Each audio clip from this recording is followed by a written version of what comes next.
Assalamualaikum warahmatullahi wabarakatuh. Perkenalkan, nama saya Rifki Hasbuwo. Saya calon guru penggerak angkatan 11 dari Kabupaten Pemalang. Dalam video kali ini saya akan menyajikan tentang diseminasi aksi nyata modul 1.4 tentang paradigma pendidikan Ki Hajar Dewantara menumbuh kembangkan budaya positif di lingkungan sekolah. Dan inilah gambaran sekolah saya, tempat saya mengajar, SD Negeri 2 Bodekan.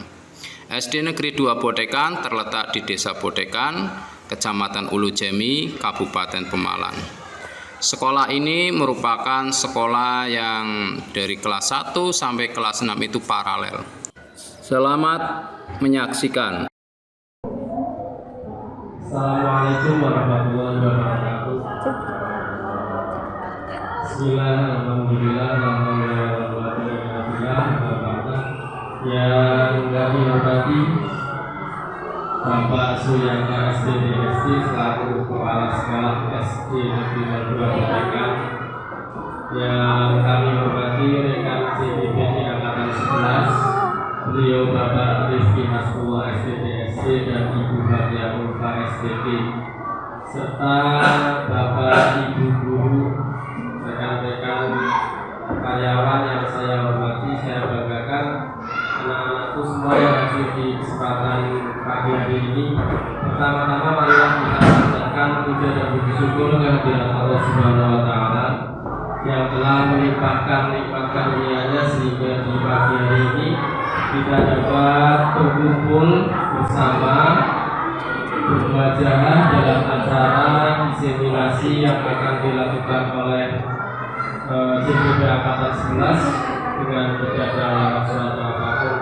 Selawat salam semoga tetap tercurahkan kepada junjungan kita Nabi Agung Muhammad SAW yang kita nantikan syafaat yang kelak beliau muliakan. Amin.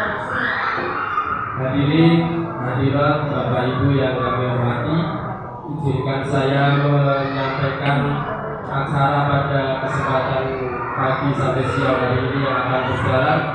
Nanti acara yang pertama pembukaan, acara yang kedua sambutan dari kepala sekolah, acara yang ketiga diseminasi, dan acara yang terakhir nanti penutup. Marilah kita buka acara pada pagi hari ini dengan membaca basmalah bersama-sama.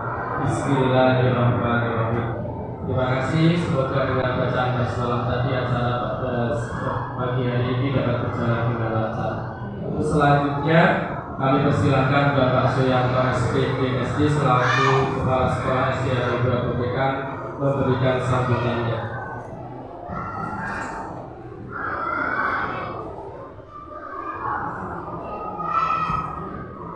Assalamualaikum warahmatullahi wabarakatuh. Bismillahirrahmanirrahim. Wassalatu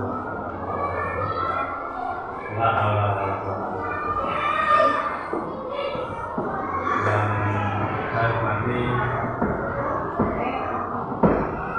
Bapak Rifki Hasbuwo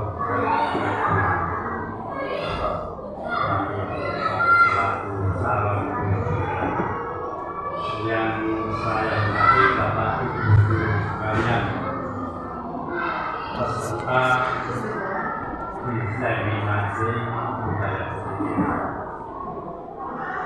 Mari kita tiada henti-hentinya memandangkan kehadiran Allah Subhanahu wa Ta'ala kepada kita semua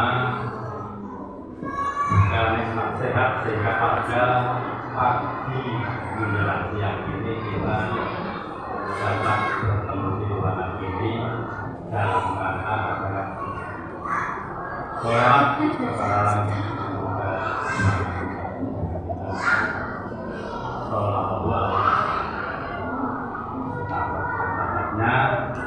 yang kita bacakan sama-sama.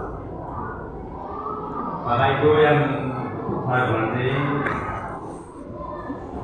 mari kita senantiasa saling mendukung program-program dan kegiatan sekolah. Utamanya pada pagi ini adalah merupakan pengembangan dari calon guru penggerak. mengadakan diseminasi budaya positif dalam rangka menyelesaikan tugas-tugas tanpa dukungan panjenengan semua selesai program ini akan terlaksana. Itu saya sebagai salah satu mengucapkan terima kasih atas kerjasamanya kepada Bapak Ibu Guru CDP dalam guru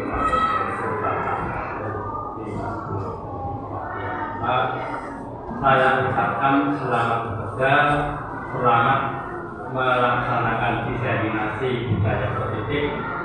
Mudah-mudahan bisa mencapai tujuannya dengan sukses. Amin ya rabbal alamin. Demikian, terima kasih. Wassalamualaikum warahmatullahi wabarakatuh.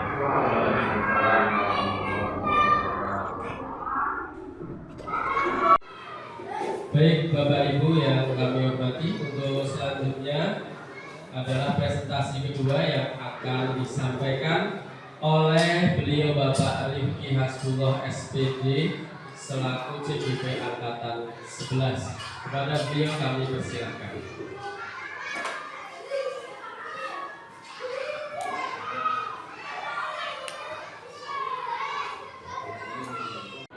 Assalamualaikum warahmatullahi wabarakatuh. Yang terhormat Bapak Kepala Sekolah SD Negeri 2 Bodegang Pak Suyanto, SPDSG, yang telah mengizinkan kami untuk kegiatan diseminasi modul 1.4 budaya positif. Dan yang saya hormati rekan-rekan guru semuanya di SD Negeri 2 Bodegang yang telah mendukung kami dalam kegiatan-kegiatan CGP. Sebelumnya kita sudah bersama-sama yaitu berkumpul yaitu tentang visi ya Bu Pak ya, yaitu tentang visi dengan menggunakan alur bagja pada beberapa minggu yang lalu. Dan hari ini kita berkumpul kembali dan saya ucapkan banyak terima kasih atas dukungannya. Kali ini kita berkumpul dalam diseminasi tentang budaya positif, yaitu penyebaran pemahaman tentang budaya positif yang dimana dalam guru penggerak itu ada di modul 1.4. Dan saya sangat mengucapkan terima kasih atas dukungannya.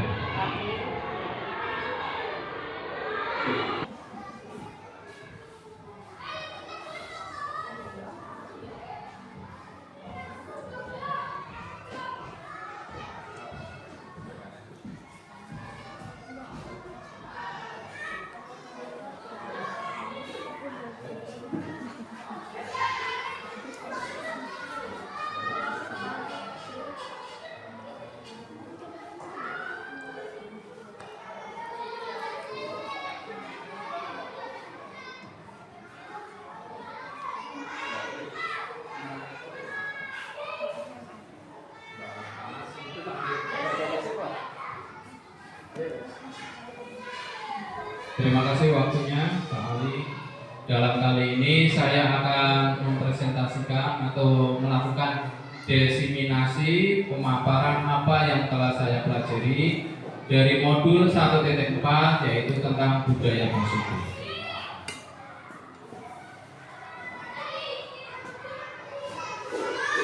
Mari kita berdiri bersama-sama. Nanti kalau satu berarti angkat kanan ya, satu. Kalau dua, dua-duanya angkat. Dua ya. Kemudian kalau empat seperti ini, empat ya. Kalau 8 tangannya ke atas, 8. Kalau 16 miring sama tegak. Nah, ya. Ulangi ya. Kalau satu angkat tangan kanan, kalau dua-duanya angkat. Kalau 4 seperti ini bentuk angka 4.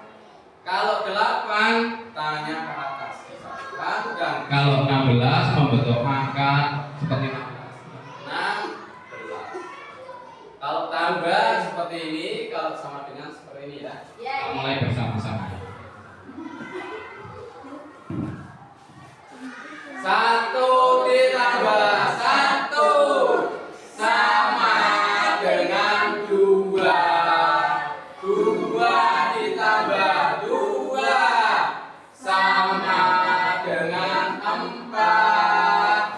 4 ditambah 4 sama dengan 8. 8 ditambah 8 sama dengan 16. Oke, lagi satu kali lagi ya. Satu kali lagi. 1 ditambah 1 sama dengan 2. 2 ditambah 2 sama dengan 4. 4 ditambah 4 sama dengan 8. 8 ditambah 8 sama dengan 16. Tepuk tangan buat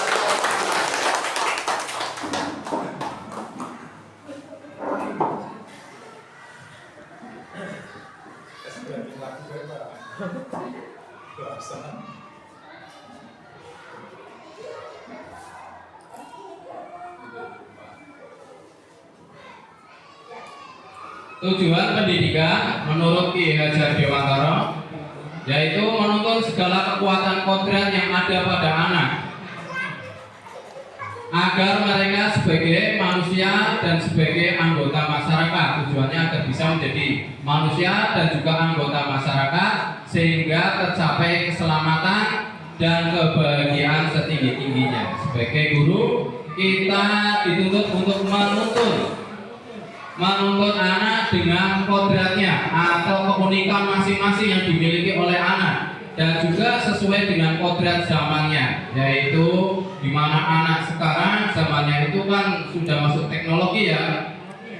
Di situ juga anak mulai diajari penggunaan dan manfaat dari teknologi, sehingga anak itu nantinya dapat menjadi manusia yang memiliki akhlak dan juga bisa menjadi bagian dari anggota masyarakat atau membaur dan ikut dalam kegiatan-kegiatan yang ada di masyarakat sehingga tercapai keselamatan dan kebahagiaan setinggi-tingginya. Budaya positif ini di sekolah kita sudah ada budaya positif. Contohnya ini ada kegiatan yang namanya Asmaul Husna. Selain itu juga ada upacara, kemudian di hari Sabtu yaitu ada kegiatan bersih dan sehat ya, kegiatan bersih-bersih sekolah dan kegiatan tentang kesehatan baik olahraga, senam ataupun jalan sehat. Kemudian guru-guru kita pun guru-gurunya adalah guru-guru yang kompak dan juga berkolaborasi dengan baik antara satu dan yang lain. Di sekolah kita juga ada kegiatan namanya menggunakan pakaian adat setiap hari besar. Ini juga bagian dari budaya positif yang ada di sekolah kita. Kemudian di sekolah kita juga menanamkan anti bullying ya. Kemudian juga ada kegiatan literasi dan guru-guru di sekolah kita pun mendampingi anak dalam pembelajaran baik tentang karakter ataupun tentang materi pembelajaran.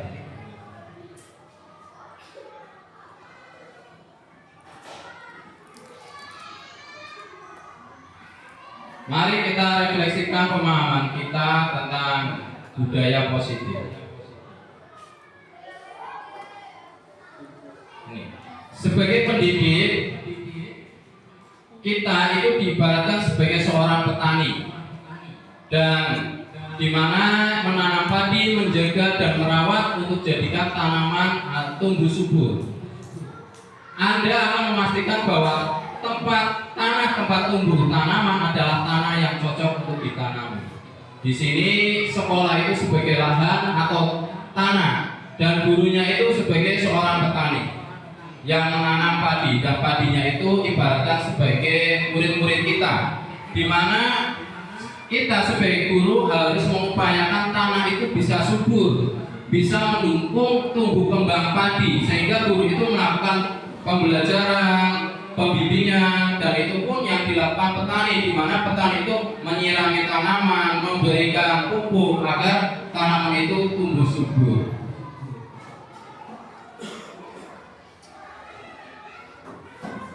Budaya positif.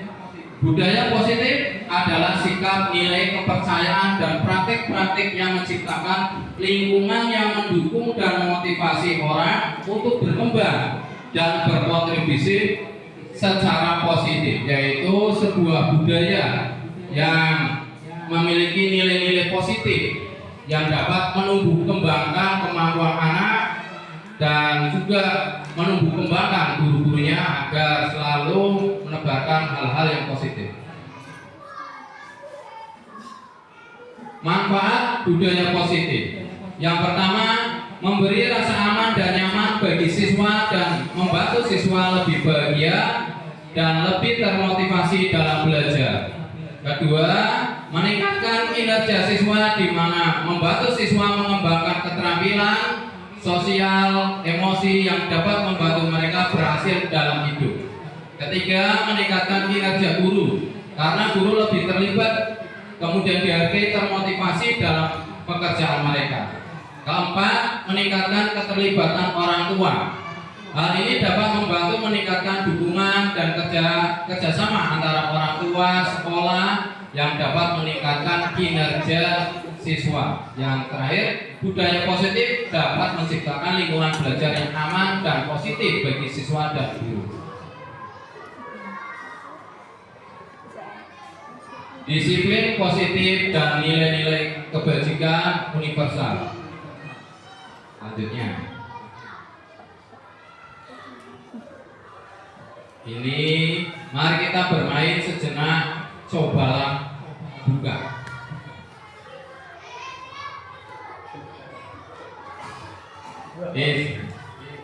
Di sini nanti kita akan bermain kepala tangan. Sebelumnya kita ibaratkan di dalam genggaman tangan itu ada rahasia. Rahasia yang bagi kita itu penting. Tapi rahasia tersebut juga merupakan kelemahan kita, ibaratkan sebagai kelemahan kita ya. Kita sampai sekarang itu sulit untuk menyelesaikan permasalahan tersebut. Nah, kita sebagai pendidik atau kita sebagai orang tersebut, nah kira-kira bagaimana dengan apakah kita akan curhat dengan orang agar masalah kita selesai, atau kita memendam masalah kita sendiri tanpa kita beritahu kepada orang lain? Coba Pak Fahmi. Pak Fahmi ini diceritakan di Barat itu mempunyai rahasia tentang kehidupan Pak Fahmi. Tapi Pak Fahmi sendiri sampai sekarang belum bisa mencari solusi atas permasalahan yang dihadapi Pak Fahmi. Nah, kira-kira apa yang akan dilakukan oleh Pak Fahmi bila mana ingin menyelesaikan masalah itu sendiri? Coba Pak Makro berdiri.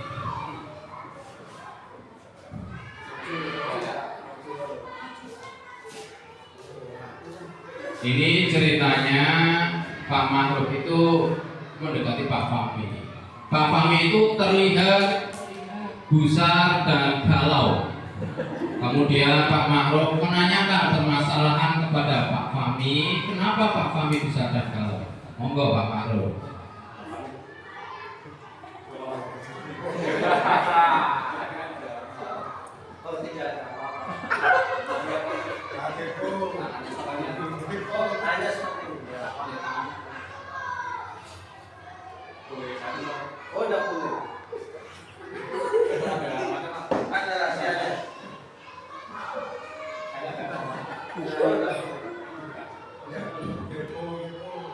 Ya, terima kasih buat Pak Fahmi dan Pak Makro. Ternyata Pak Fahmi adalah orang yang menjaga rahasia. Pak Fahmi berarti lebih baik menyimpan rahasianya, walaupun Pak Fahmi sendiri sebelumnya belum tahu bagaimana solusi menyelesaikan rahasia tersebut. Tapi Pak Fahmi lebih baik menyimpan, dan mungkin Pak Fahmi curhatnya kepada Allah ya Pak Fahmi ya, bukan kepada manusia. Ya. Selanjutnya, apakah Anda membuka kepala tangan Anda? Tadi Pak Fahmi tidak membuka ya Pak Fahmi ya. Mengapa? Apa alasan Anda membuka atau tidak membuka? Pak Fahmi kira-kira alasannya kenapa? Kenapa tidak membuka? Karena itu rahasia. Nah, kenapa tidak dibuat? Menurut Pak Fahmi karena rahasia berarti harus disimpan sendiri, hanya dirinya yang tahu ya Pak Fahmi ya. Selanjutnya, apakah Anda menutup kepala tangan Anda? Tadi Pak Fahmi menutup sampai akhir. Dalam kegiatan ini sesungguhnya siapa yang memegang kendali dari kegiatan tersebut? Berarti kita dapat menyimpulkan yang memegang kendali membuka menutup itu siapa tadi? Diri sendiri. Selanjutnya kita sendiri yang memegang kontrol atas kepala tangan kita. Apakah kita membuka atau menutup kepala tangan kita itu tergantung pada diri kita masing-masing sesuai dengan kebutuhan dasar kita saat ini. Begitu pada murid ternyata ya. Murid itu di kelas itu bisa bercerita tentang dirinya dan permasalahannya ya. Itu pun murid sendiri yang membuka sendiri. Nah, sebenarnya kalau kita mancing, kalau muridnya tersebut tidak mau, dia tetap tidak mau membuka. Misalkan ini Gendis ini ya, Gendis, kamu kok hari ini berangkatnya terlambat? Kamu kenapa? Gendis, coba misalkan seperti ini. Ya Pak, saya terlambat, saya bangun kesiangan. Tapi Pak Guru lihat kamu beberapa hari ini Pak Guru lihat itu merenung, seperti ada masalah dalam diri kamu. Kira-kira masalah apa? Gendisnya mau buka, berarti dia membuka dirinya untuk menceritakan, untuk diberi masukan. Tapi Gendis sendiri bisa mengontrol dirinya, mau membuka ataupun menutup masalah tersebut. Berarti kontrol pada diri sendiri ya. Selanjutnya,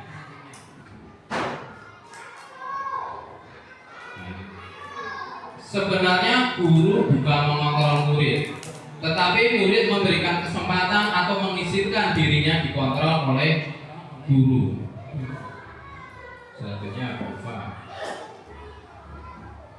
perubahan paradigma teori kontrol dan teori pilihan, ilusi kontrol. Ini seolah-olah itu mengontrol ya, hanya seolah-olah. Pertama, ilusi guru mengontrol murid seperti tadi, tapi sebenarnya yang mengontrol itu dirinya sendiri, bukan guru ya. Guru itu hanya membujuk ya, membimbing, kemudian mengarahkan, tapi untuk mau dikontrol atau enggak itu tergantung pada dirinya masing-masing. Seperti kita itu memberikan saran, misalkan memberikan saran, tapi orang tersebut kalau tidak mau dikontrol ya itu seperti masuk telinga kanan keluar telinga kiri. Tapi kalau mau dikontrol, membuka izin untuk dikontrol, orang tersebut akan meresapi saran tersebut dan melakukan perubahan sesuai apa yang kita inginkan. Kemudian kedua, ilusi bahwa kritik dan membuat orang bersalah dapat menguatkan karakter. Ternyata dengan membuat orang bersalah itu bukan menguatkan karakter, malahan terkadang membuat seseorang itu merasa rendah hati ya, yaitu minder, menjadi minder, merasa dirinya paling rendah karena dianggap paling salah. Misalkan seperti ini, Adiba, kamu itu bagaimana sih kalau berangkat terlambat? Tugas-tugas pun tidak terselesaikan dengan baik. Lihat itu teman-teman kamu, mereka bisa menyelesaikan tugasnya tepat waktu, berangkatnya pun tidak terlambat, mereka bisa melakukan kegiatan yang lain, literasi dan yang lain. Kira-kira dari hal itu Adiba akan bagaimana? Akan berkecil hati ya, dalam konsumsi pastinya akan timbul rasa minder dari dalam dirinya kalau memang dalam pikirannya itu masih cenderung tentang negatif tersebut. Jadi kritik membuat orang merasa bersalah dapat menguatkan karakter, ini belum tepat ya, karena bisa jadi membuat orang bersalah itu akan membuat orang tersebut itu menjadi minder dan merasa rendah diri. Kemudian ilusi semua penguatan positif efektif dan bermanfaat sebagai bujukan ataupun penguatan itu bisa menjadikan manfaat bagi seseorang ataupun bisa juga bukan memberikan manfaat. Kemudian ilusi bahwa orang dewasa memiliki hak untuk memaksa. Sebenarnya orang dewasa tidak memiliki hak untuk memaksa ya, karena setiap manusia itu memiliki hak asasi masing-masing ya. Selanjutnya berupa disiplin. Bapak Ki Hajar Dewantara menyatakan bahwa untuk menciptakan siswa yang merdeka, maka syarat utamanya harus mempunyai disiplin yang kuat. Jadi agar siswa itu merdeka, yaitu dapat melakukan sendiri, mengontrol dirinya sendiri dan tanpa menyinggung atau mengganggu orang lain, yang bisa melakukan sendiri tapi tanpa menyakiti orang lain. Itu dibutuhkan syarat namanya disiplin yang kuat. Selanjutnya, Diana dosen menyatakan bahwa kata disiplin berasal dari kata Latin disiplina yang berarti belajar. Kata disiplina juga berasal dari kata yang sama, yaitu disiple atau murid atau pengikut. Diana juga menyatakan bahwa disiplin juga berkonotasi dengan disiplin diri siswa. Disiplin diri dapat membuat seseorang menggali semua potensi dirinya untuk mencapai suatu tujuan, sesuatu yang dihargai dan bermakna.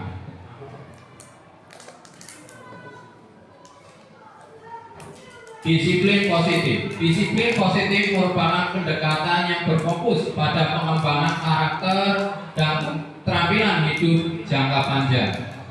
Tujuan dari disiplin positif adalah untuk menanamkan motivasi kepada semua siswa kita agar mereka menjadi orang yang mereka inginkan dan menghargai diri sendiri dan nilai-nilai yang mereka percaya. Seseorang memiliki disiplin diri berarti mereka bisa bertanggung jawab terhadap apa yang dilakukan karena mereka mendasarkan tindakan mereka kepada nilai-nilai kebajikan universal. Dari tertanamnya disiplin positif oleh semua warga sekolah akan membuat sekolah itu kaya akan budaya positif. Nilai-nilai kebajikan universal. Nilai-nilai kebajikan adalah sifat-sifat positif manusia yang merupakan tujuan mulia yang ingin dicapai setiap individu. Nilai-nilai tersebut bersifat universal dan lintas bahasa, suku, agama maupun latar belakang. Setiap perilaku perbuatan memiliki suatu tujuan, menurut William Glasser dalam teori kontrol. Dengan menaikkan nilai kebajikan yang diyakini seseorang, maka motivasi intrinsik akan terbangun sehingga menggerakkan motivasi diri dalam untuk mencapai tujuan mulia yang diinginkan. Nilai-nilai kebajikan yang ingin dicapai oleh setiap anak Indonesia itu kita kenal dengan namanya profil pelajar Pancasila, yaitu beriman, bertakwa kepada Tuhan Yang Maha Esa dan berakhlak mulia, mandiri, bernalar kritis, berkebinekaan global, gotong royong dan juga kreatif. Teori motivasi, hukuman, konsekuensi, dan restitusi. Ini menurut Ki Hajar Dewantara, merdeka itu tidak hanya terlepas dari perintah, akan tetapi juga cakap buat memerintah diri sendiri. Selanjutnya, teori motivasi perilaku manusia. Ada teori tentang motivasi perilaku manusia itu ada 3. Yang pertama, untuk menghindari ketidaknyamanan atau hukuman. Apa yang akan terjadi apabila saya tidak melakukannya? Yang kedua, untuk mendapatkan imbalan dari orang lain atau institusi. Apa yang akan saya dapatkan apabila saya melakukannya? Selanjutnya, yang ketiga, untuk menghargai diri sendiri. Saya akan menjadi orang seperti apa yang bisa saya lakukannya. Dalam nomor 1 dan 2 ini termasuk motivasi ekstrinsik karena timbul bukan dari dalam diri sendiri secara langsung, tapi dipengaruhi oleh lingkungan ataupun orang lain. Yang ketiga, ini motivasi intrinsik karena timbul dalam diri seseorang secara langsung. Selanjutnya, Konsekuensi dan hukuman. Konsekuensi adalah hal yang mengalir secara alami dari pilihan, tindakan maupun keputusan seseorang. Sedangkan hukuman dapat diartikan sebagai sanksi yang diterima oleh seseorang atau kelompok sebagai akibat dari perbuatan yang melanggar hukum atau aturan yang berlaku. Setuju atau tidak? Bu Nur Wahida, apakah hukuman dapat mendisiplinkan anak? Menurut jenengan bagaimana? Jangan setuju. Pak Fahmi, apakah hukuman dapat mendisiplinkan anak?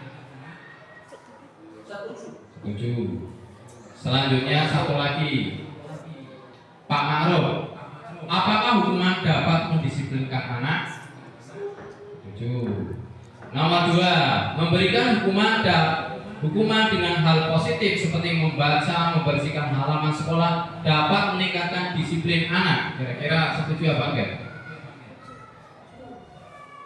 Jangan setuju. Selanjutnya nomor 3, memberi penghargaan dapat meningkatkan motivasi belajar anak. Setuju. Selanjutnya,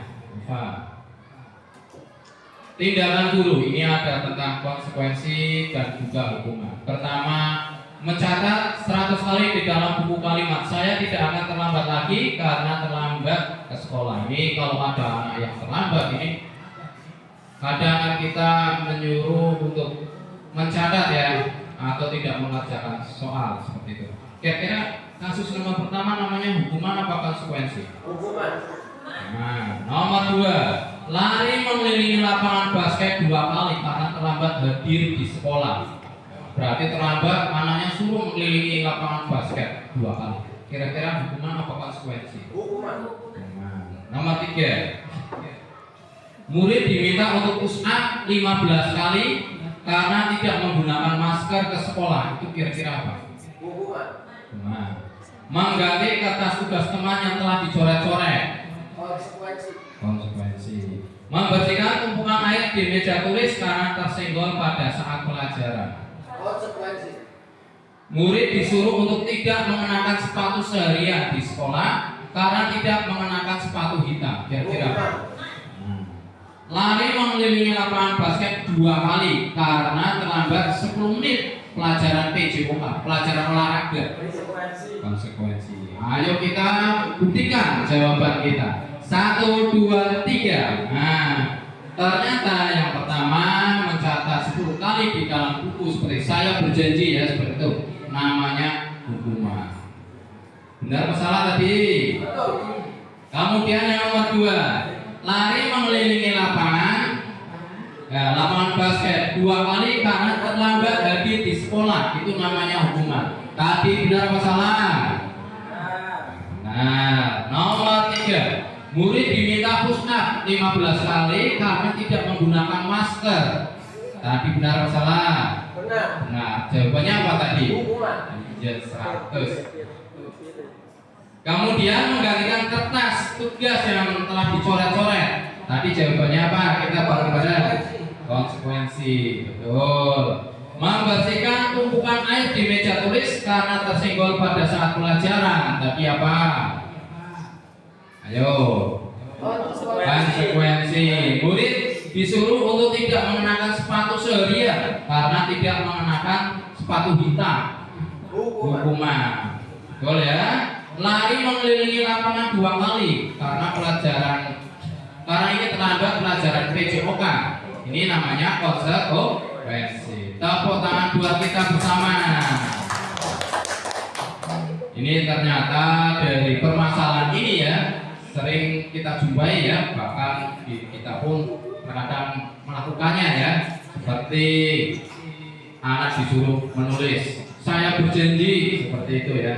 Tapi dengan adanya diseminasi ini, penyebaran pemahaman tentang budaya positif ini, nantinya semoga kita bisa meresapi dan nantinya berubah. Selanjutnya, perbedaan hukuman dan konsekuensi. Hukuman sesuatu yang menyakitkan harus terjadi, seperti tadi ya, anak disuruh mencatat 100 kali ya, pastinya tangannya itu kan pegel ya. ada rasa sakit. Dan kalau orangnya itu pendendam akan timbul rasa dendam. Ya. Kemudian contohnya lagi terlambat karena tidak memakai sepatu hitam di seluruh sepatunya dilepas. Nah, di situ anak itu akan seperti harga dirinya itu direndahkan, ya, dibully oleh teman-temannya pastinya ya, dan hal itu bisa menyebabkan juga rasa dendam, trauma ya, sehingga bisa jadi hari ini berangkat besoknya tidak mau berangkat karena dibully oleh teman-temannya. Seperti itu hukuman ya, bisa menyakitkan, membuat anak sakit. Nah, kalau konsekuensi sesuatu yang menyakitkan harus terjadi, konsekuensi sesuatu yang harus terjadi tanpa ada rasa yang menyakitkan ya, karena memang konsekuensinya seperti itu. Kedua, membuat anak sakit, konsekuensinya membuat anak merasa tidak nyaman. Kemudian mendorong anak menyakiti dan sampai terakhir marah, rasa bersalah, dipermalukan, merasa tak dihargai. Inilah perbedaan hukuman dan juga konsekuensi ya. Selanjutnya dihukum dengan penghargaan.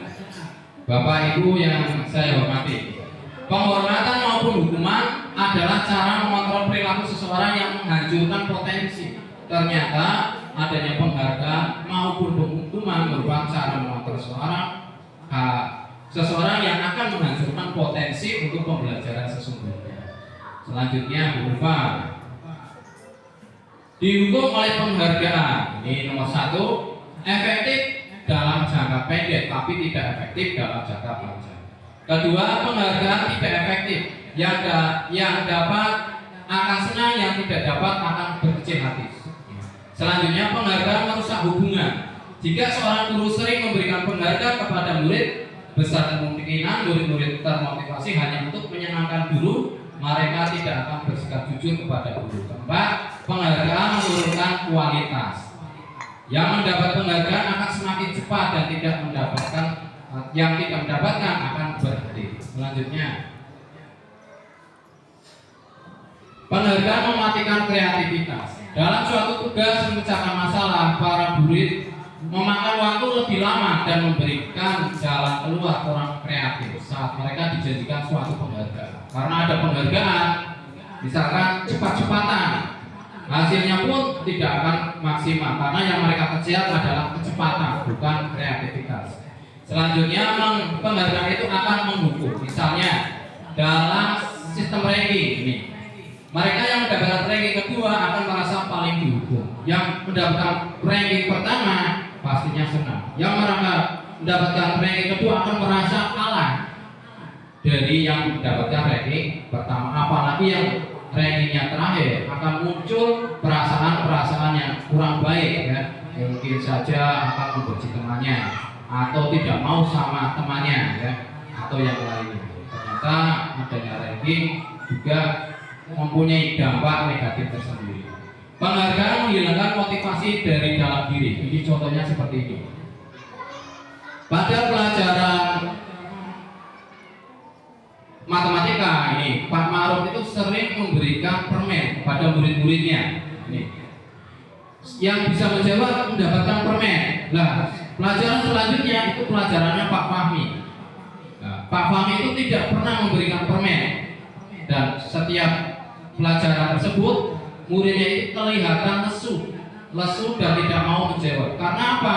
Motivasi pada diri murid itu bukan motivasi dalam dirinya, tapi untuk mendapatkan permen ya. Sehingga saat guru lain masuk ingin mengajar, anak-anaknya itu kurang semangat karena merasa tadi tidak akan mendapatkan penghargaan dari gurunya. Sehingga motivasi yang terbaik adalah motivasi intrinsik yang ada dalam diri sendiri. Selanjutnya, kebutuhan dasar manusia. Ini ada 5 kebutuhan dasar pada manusia. Yang pertama, bertahan hidup, yaitu tentang kesehatan, tempat tinggal, makan, air bersih, bernafas, pakaian, dan rasa aman. Kedua, kasih sayang dan rasa diterima. Contohnya tentang kebutuhan disayangi, diterima, dihargai, diperhatikan, dan koneksi sosial. Kemudian penguasaan dianggap berharga, bisa membuat berbeda.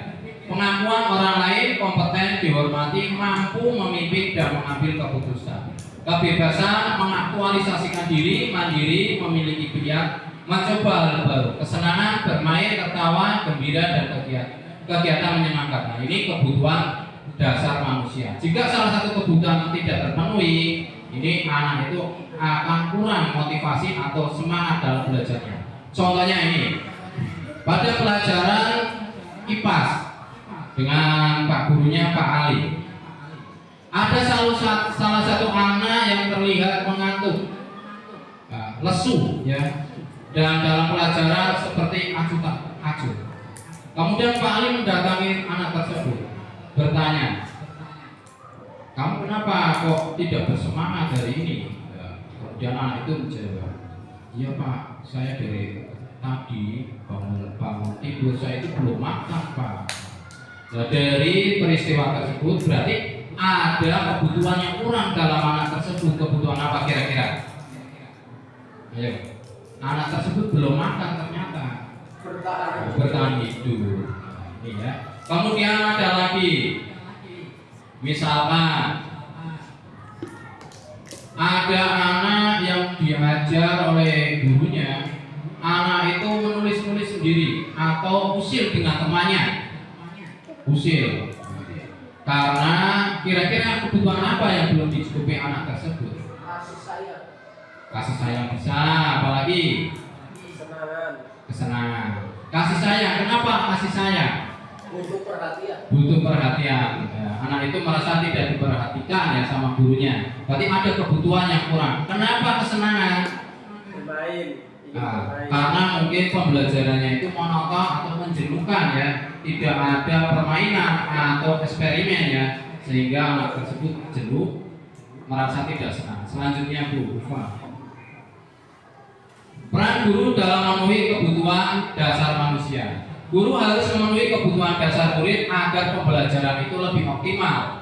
Yang dilakukan pertama, menciptakan lingkungan kelas yang bersih dan sehat. Dengan lingkungan bersih dan sehat, maka pembelajaran pun akan lebih nyaman ya.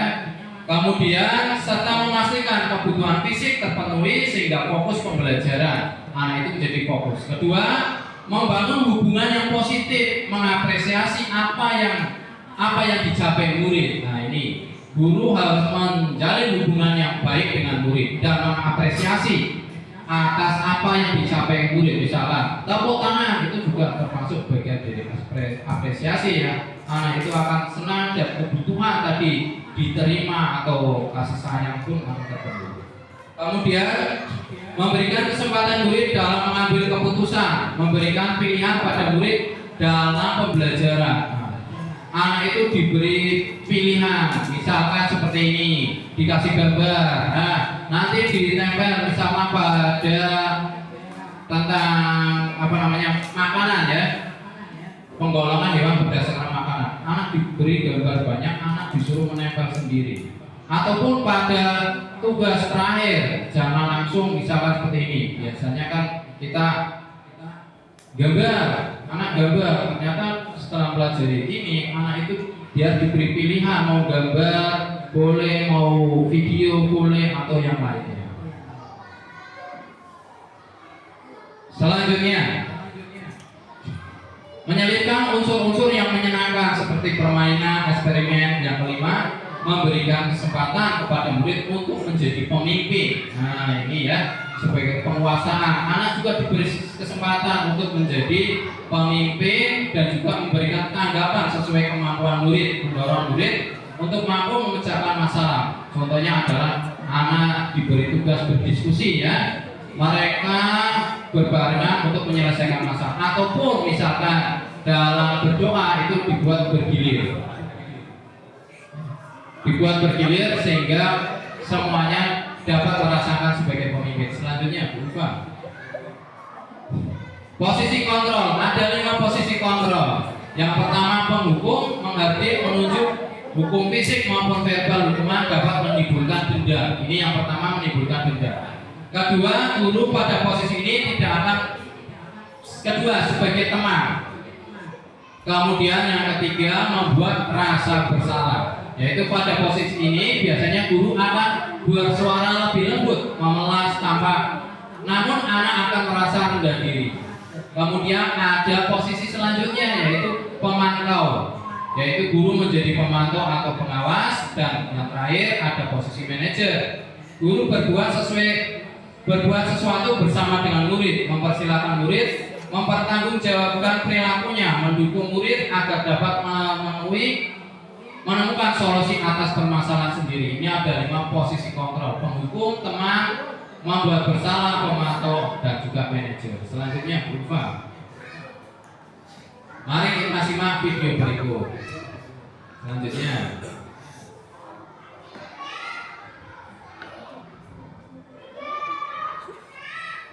Ini tentang 5 posisi kontrol yang tadi ya: penghukum, merasa bersalah, teman, pemantau, dan juga manajer.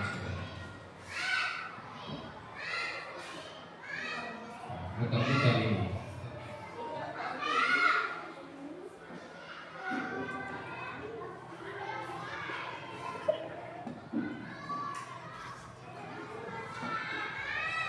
sudah lanjut. Ya, lanjut. Ini tadi yang penghukum, contohnya seperti ini. Anak terlambat ya, langsung beri hukuman. Kamu tahu kan waktunya masuk sekolah? Ya Pak, saya tahu. Saya tadi pagi itu ya Pak ya, saya bangun kesiangan karena malamnya saya membantu orang tua. Langsung seperti ini. Pak Guru tidak mau tahu. Kamu sudah tahu aturannya dan kamu melanggar, maka kamu harus menulis 100 kali. Kemudian nanti masuk ke dalam kelas, kamu berdoa. Dukung dulu ya. Selanjutnya sebagai teman, dan ada lagi yang lainnya. Selanjutnya yaitu membuat keyakinan kelas. Nah, ini. Selanjutnya berupa keyakinan kelas. Keyakinan kelas adalah nilai-nilai universal yang diyakini bersama oleh murid dan berasal dari dalam diri tanpa paksaan. Ini tidak ada paksaan ya. Keyakinan kelas berisi curahan pendapat dengan menggunakan kalimat positif. Salah satu cara memperdalam keyakinan kelas adalah mempelajari tanggung jawab dan hak seseorang. Keyakinan kelas itu dibuat bersama antara semua guru, di situ semua murid. Guru itu memfasilitasinya dalam membuat keyakinan kelas. Keyakinan kelas yaitu berisi tentang kalimat-kalimat positif dan nilai-nilai kebajikan. Selanjutnya berupa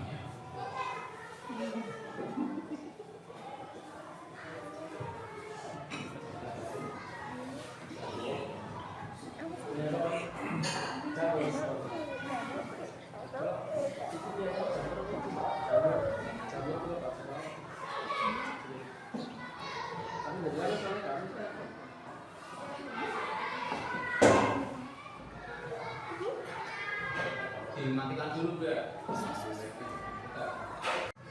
Pada awal tahun pelajaran, saya sudah membuat kesepakatan kelas bersama murid-murid. Keyakinan kelas saya bentuk dengan murid. Pertama, sebelumnya pada awal tahun pelajaran saya sudah membentuk keyakinan kelas, yaitu membentuk kesepakatan. Nah ini saya membentuk keyakinan kelas.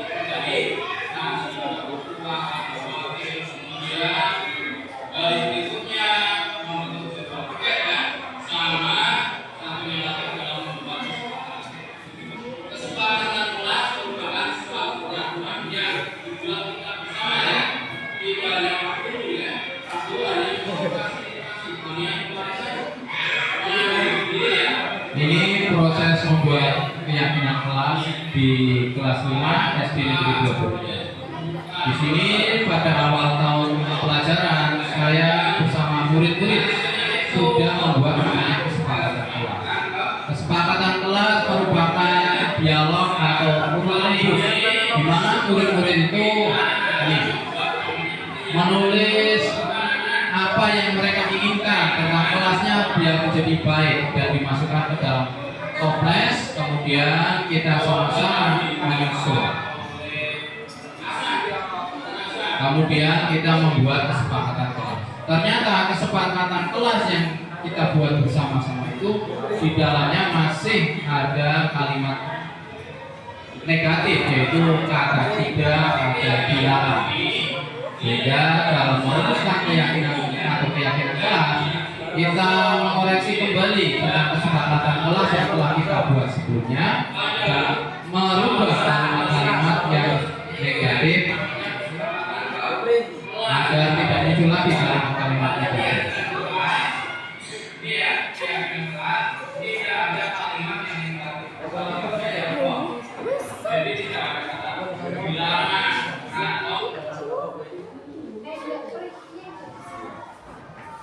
Itu tadi tentang keyakinan kelas ya. Setelah kita bentuk bersama dan kita meyakini bersama, murid-murid harus mematuhi dan menanamkan dalam dirinya tentang keyakinan yang kita buat bersama, yaitu ada 10 poin yang menjadi keyakinan kelas, yaitu kelas 5B SD Negeri 2 Merdeka.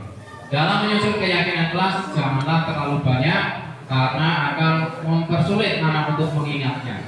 Di sini ada menghormati orang tua, melaksanakan piket kebersihan kelas, istirahat boleh di dalam kelas, bertanya, angkat tangan, masuk kelas mengucapkan salam, mendengarkan guru, membuang sampah di tempatnya, meminta izin jika ingin ke kamar mandi, menjaga kebersihan kelas dan menghargai teman yang sedang tampil di depan kelas. Peraturan kelas atau keyakinan kelas ini saya selalu mengingatkan anak karena agar tertanam dalam diri anak, yaitu menghormati orang tua. Terkadang kita melihat anak itu memanggil temannya dengan nama orang tua. Itu bertentangan dengan keyakinan kelas yang telah dibuat. Anak selalu diingatkan agar benar-benar tertanam dan keyakinan kelas ini benar-benar dilaksanakan. Selanjutnya berupa pelaksanaan keyakinan kelas harus terus dipantau dan dievaluasi secara berkala dan konsisten oleh guru kelas. Ini pelaksanaannya pun harus dipantau agar anak itu benar-benar tertanam, benar-benar mempraktekkan, benar-benar menjalankan apa yang telah dibuat bersama teman-temannya dan kemudian benar-benar terlaksana keyakinan kelas tersebut. Selanjutnya, guru harus konsisten dalam memantau. Jika keyakinan kelas ini diterapkan di semua kelas, karakter siswa akan terbentuk sendiri menjadi sebuah budaya disiplin positif. Kalau setiap kelas memiliki keyakinan kelas dan keyakinan kelas itu benar-benar diresapi oleh peserta didik dan dijalankan oleh peserta didik, maka akan tertanam budaya disiplin positif. Selanjutnya berupa bagaimana jika pelanggaran atau keyakinan kelas itu dilanggar.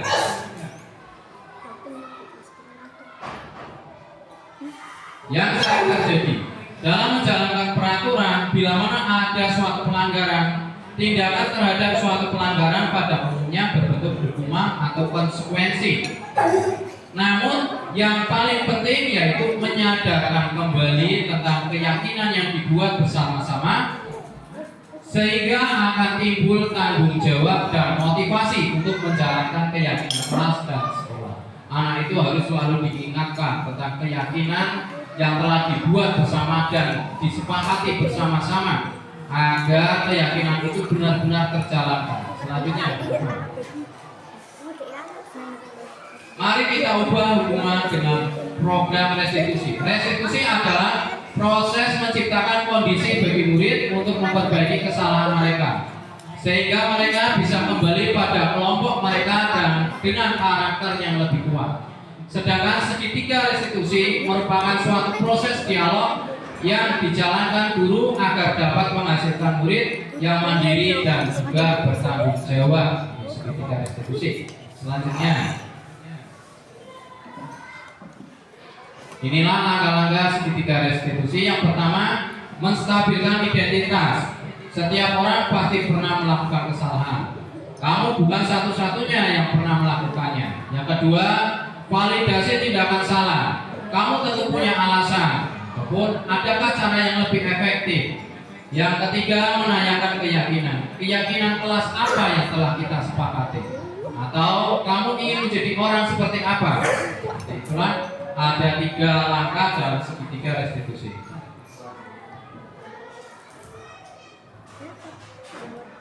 Mari kita simak video berikut.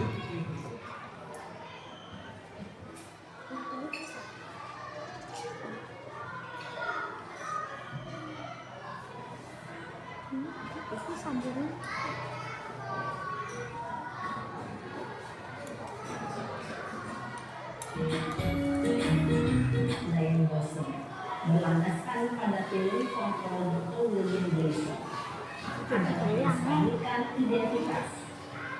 Sisi yang kedua adalah validasi tindakan yang salah, dan sisi yang ketiga adalah menanyakan keyakinan. Ibu dan yang sesuai dengan pilihan kamu. Menanyakan. mungkin saat itu saya menjadi emosi, jadi tidak menunjukkan sikap itu. Kamu yakin tidak? Menghargai orang lain itu penting buat kamu. Yakin lah Pak. Iya, setuju. Kita harus Atau dipuji.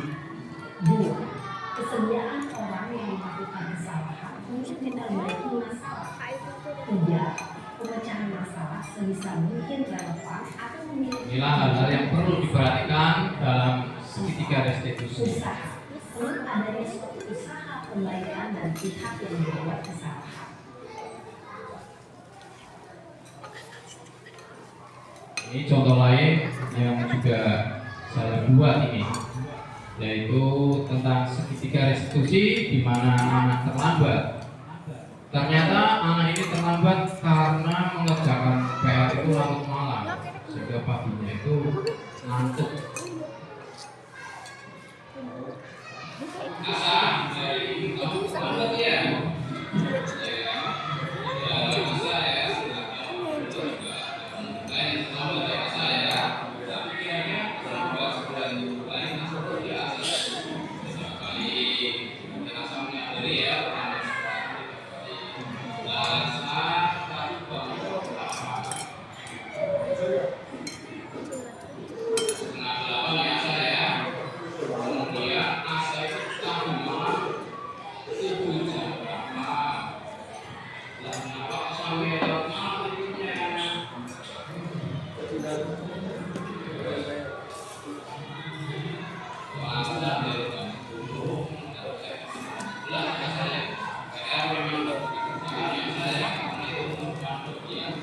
Ini kasusnya itu terlambat sekolah karena tadi malam itu tidurnya larut malam, di mana anak tersebut pada jam 10 sampai jam 11 itu mengerjakan PR, sehingga paginya ngantuk dan bangun jam 8. Sini guru menyelesaikan masalah anak tersebut melalui segitiga restitusi dengan kontrolnya yang namanya kontrol manajer, di mana anak itu disadarkan atas kesalahannya dan juga diingatkan kembali tentang keyakinan kelas yang telah dibuat oleh bersama dengan teman-temannya. Anak tersebut juga dimotivasi untuk mengambil tindakan perbaikan agar peristiwa tersebut tidak terulang lagi.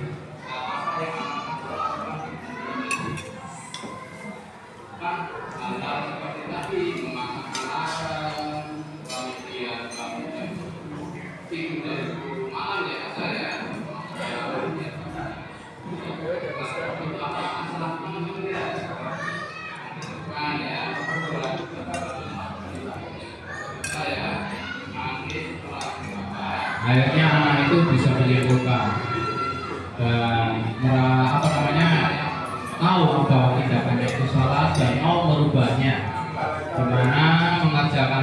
tidak usah larut malam. Anak tersebut mengambil tindakan untuk mengerjakan PR setelah sholat isya ataupun setelah sholat asar.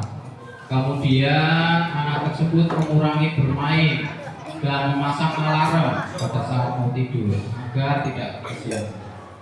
Itulah tadi pemaparan tentang budaya positif, di mana ada posisi kontrol kebutuhan dasar manusia, keyakinan kelas, dan juga ada segitiga restitusi. Posisi kontrol, ada apa lagi tadi posisi kontrol? Penghukum, Membuat rasa bersalah membuat rasa bersalah sebagai teman, sebagai teman, pemantau, manajer, dan sebagai manajer. Kemudian kebutuhan dasar ada apa lagi tadi? Kebutuhan dasar, bertahan hidup, apalagi kasih sayang, apalagi kesenangan, penguasaan. Kemudian ada lagi tadi, yaitu segitiga restitusi. Demikianlah pemaparan dari saya tentang apa yang saya pelajari pada modul 1.4 budaya positif. Terima kasih. Wassalamualaikum warahmatullahi wabarakatuh. Baik Bapak Ibu yang kami hormati, demikian pemaparan ataupun diseminasi yang telah disampaikan oleh CGP Angkatan 11, beliau Bapak Rifki Hasbuloh dan Ibu Fathia Umar. Semoga memberikan manfaat untuk kita semua. Dan untuk acara di siang hari ini, marilah kita tutup dengan membaca hamdalah bersama-sama. Alhamdulillahirabbil alamin. Terima kasih dari saya, kurang lebih saya mohon maaf. Wabillahi taufiq wal hidayah. Wassalamualaikum warahmatullahi wabarakatuh. Waalaikumsalam warahmatullahi wabarakatuh. Dan inilah testimoni rekan guru SD Negeri 02 Bodekan. Assalamualaikum warahmatullahi wabarakatuh. Saya Ali Teguh dari SDN 02 Bodekan selaku rekan sejawat dari Pak Rifki. Pak Rifki Hasbuloh ini adalah CGP Angkatan ke-11 yang hari ini telah melaksanakan tugas diseminasi pemberian materi kepada kami. Di sini saya akan memberikan testimoni ya. Tadi Pak Rifki sudah sangat baik, sangat bagus sekali telah menyampaikan materi-materi yang sudah didapat dari CGP di modul 1.4 yaitu disiplin positif. Tadi Pak Rifki mengawali dengan kegiatan-kegiatan yang sudah ada di sekolah ya, mulai dari tiap pagi membaca Asmaul Husna, kemudian ada kegiatan-kegiatan olahraga, kemudian bersih-bersih, kemudian ada lagi stop bullying yang sudah dikampanyekan ya. Kemudian banyak sekali kegiatan yang sudah dilaksanakan.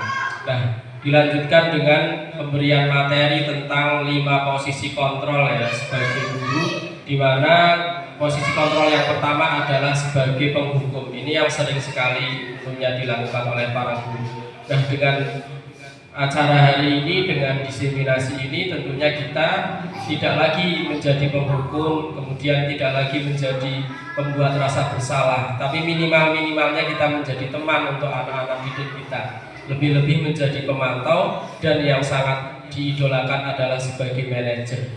Ini tentu saja jika bisa dilaksanakan akan sangat bermanfaat sekali, akan sangat baik sekali dalam menghadapi masalah-masalah anak. Tadi Pak Rifki juga sudah memberikan tayangan video di mana beliau menyelesaikan masalah anak yang datang terlambat ya melalui segitiga restitusi, yaitu menstabilkan identitas ya dengan kata-kata yang baik. Tidak apa-apa, tidak hanya kamu saja yang melakukan kesalahan, tapi semua orang tentu saja pernah melakukan kesalahan. Nah, kata-kata seperti itu akan lebih enak didengar, akan mudah diterima oleh anak-anak.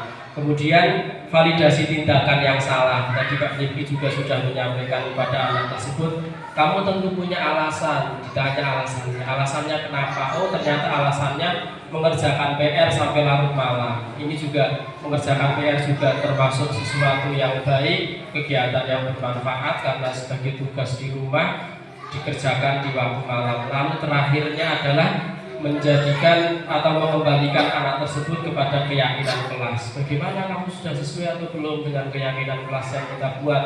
Di sana ada disiplin atau ada datang tepat waktu di sekolah. Ternyata anak bisa menerima itu. Dengan mudah dia memberikan tanggapannya, oh saya tidak sesuai Pak karena saya datang terlambat. Dan seharusnya kamu bagaimana? Seharusnya saya datangnya tidak terlambat. Bagaimana caranya? Ada tadi menyetel alarm, kemudian meminta bantuan ibu atau ayah atau siapapun yang di rumah agar bisa bangun lebih awal. Dan masih banyak lagi yang disampaikan oleh Pak Rifki tadi yang memberikan manfaat tentunya bagi saya selaku pribadi untuk bisa diterapkan di kelas kita untuk menciptakan suasana kelas yang berpusat pada murid, pembelajaran yang menyenangkan, yang inovatif, kreatif. Terima kasih dari saya. Assalamualaikum warahmatullahi wabarakatuh. Assalamualaikum warahmatullahi wabarakatuh. Perkenalkan, nama saya Fatia Alfa, saya kasih jawab dari Bapak Rifki Hasbuo. Di sini saya akan memberikan testimoni terkait diseminasi Pak Rifki, diseminasi budaya positif yang sudah disampaikan Pak Rifki tadi, di mana dalam 5 posisi kontrol ini ada sebagai penghubung, kemudian pembuat rasa bersalah sebagai teman, kemudian selanjutnya adalah sebagai manajer, dan yang terakhir adalah sebagai pemantau. Nah, dari kelima posisi kontrol ini diharapkan guru paling tidak menjadi sebagai teman ataupun sebagai pemantau, syukur-syukur bisa menjadi sebagai manajer di dalam kelas. Seperti itu. Wassalamualaikum warahmatullahi wabarakatuh. Inilah daftar hadir kegiatan diseminasi modul 1.2 budaya positif yang saya laksanakan di SD Negeri 02 Bodekan. Terima kasih.